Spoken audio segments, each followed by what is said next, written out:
Bienvenue. Pour quiconque développe sur AWS, on sait que chaque minute compte. Alors aujourd'hui, on va s'intéresser à un outil qui pourrait bien tout changer, Amazon Q Developer.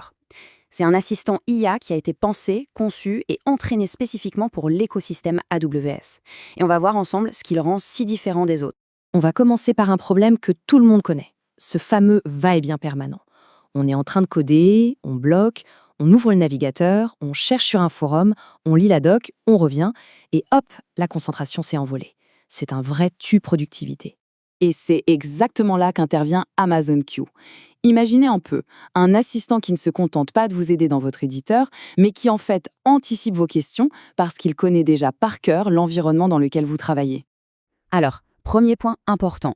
Si le nom Code Whisperer vous dit quelque chose, sachez que le passage à Q est bien plus qu'un simple coup de peinture. C'est une véritable évolution. En fait, cette chronologie le montre très bien.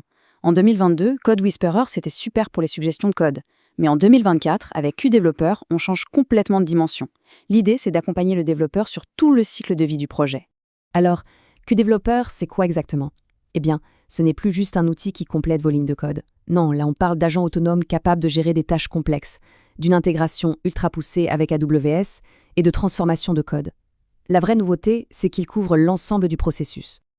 Ok, maintenant entrons dans le vif du sujet. Qu'est-ce qui rend Q si spécial? On va parler de ses super pouvoirs qui sont directement liés à AWS. On va se focaliser sur 3 points qui le distinguent vraiment de la concurrence. Sa connaissance intime d'AWS, ses outils d'analyse de sécurité, et enfin la fonctionnalité la plus bluffante, la transformation de code autonome.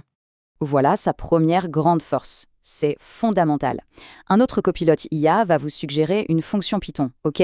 Mais CoreQ, lui, il va vous suggérer une fonction Python qui utilise la bibliothèque Boto3, l'outil officiel pour AWS, de la manière la plus efficace possible pour parler à un service comme S3 ou Lambda.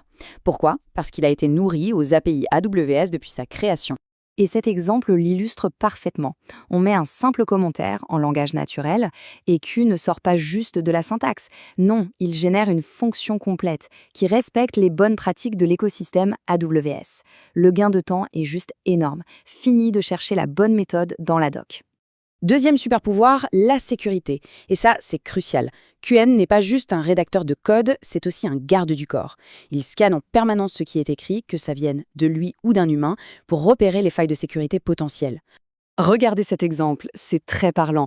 L'outil détecte un mot de passe écrit en dur dans le code, une erreur classique mais dangereuse, et il suggère immédiatement la bonne pratique, passée par une variable d'environnement.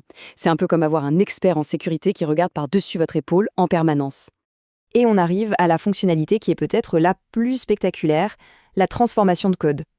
On parle ici d'automatiser des mises à jour qui, normalement, sont des projets longs, complexes et qui coûtent très cher. Le processus a quelque chose de presque magique. Vous prenez un vieux projet, par exemple en Java 8, vous donnez une instruction toute simple à l'agent Q, et lui, il s'occupe de tout le sale boulot. Il analyse les dépendances, il met à jour la syntaxe, il adapte le code. Une tâche qui pourrait mobiliser une équipe d'experts pendant des semaines. Et ce n'est pas juste une promesse en l'air, ce témoignage du CTO de Novacomp est édifiant. Passer de 2 semaines de travail d'expert à quelques minutes, imaginez l'impact sur la capacité à innover et à se débarrasser de la dette technique. C'est colossal. Bon, Q est impressionnant, c'est clair, mais évidemment, il n'est pas tout seul sur le marché. Alors, comment est-ce qu'il se place par rapport à la concurrence? Ce tableau résume bien les choses. L'atout numéro 1 de Q, c'est son optimisation pour AWS. C'est sa marque de fabrique. On voit aussi qu'il y a une offre gratuite assez généreuse et un point très important pour les entreprises, l'indemnisation pour la propriété intellectuelle. En gros, Amazon vous couvre si le code généré pose problème. Par contre, si on a besoin d'héberger l'outil soi-même, il faudra regarder ailleurs, comme chez Tabnine.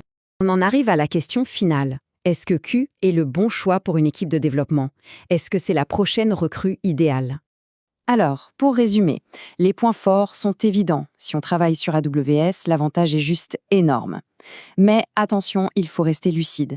C'est un accélérateur, pas un pilote automatique. Il ne remplace pas l'expertise humaine. Une relecture attentive du code reste indispensable et l'outil sera d'autant plus performant que le projet de base est bien structuré. Et les chiffres parlent d'eux-mêmes. Selon un test d'AWS, les développeurs avec l'assistant ont été 57% plus rapides. Pour que ce soit plus concret, ça veut dire qu'une tâche qui prendrait normalement une journée de travail pourrait être terminée en moins d'une demi-journée. L'impact est juste énorme. Et il n'y a pas que la vitesse, il y a aussi la qualité. On a déjà parlé de NovaComp, eh bien il rapporte 60% de dette technique en moins. La dette technique, c'est tout ce qui ralentit un projet sur le long terme. Moins de dettes, ça signifie moins de bugs, moins de maintenance et des applications plus solides.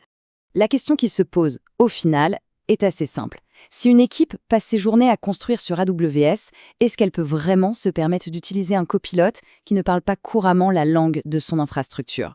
C'est sans doute là que se trouve la vraie valeur ajoutée de QO. Voilà qui conclut notre analyse. Merci de nous avoir suivis.